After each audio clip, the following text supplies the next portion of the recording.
Hello everyone, welcome back to our channel Tech AI. On today's video, I'm going to show you how to delete Leonardo AI account. It's very quick and easy, so let's get started.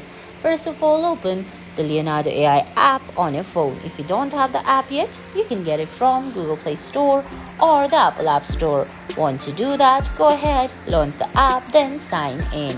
Now on the screen, you can see options like Home, Models, Create, My Library, and more.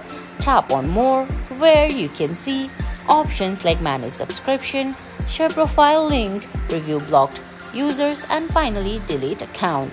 Tap on Delete Account, then select Delete Account from the bottom of your screen. Now tap on Delete Account again.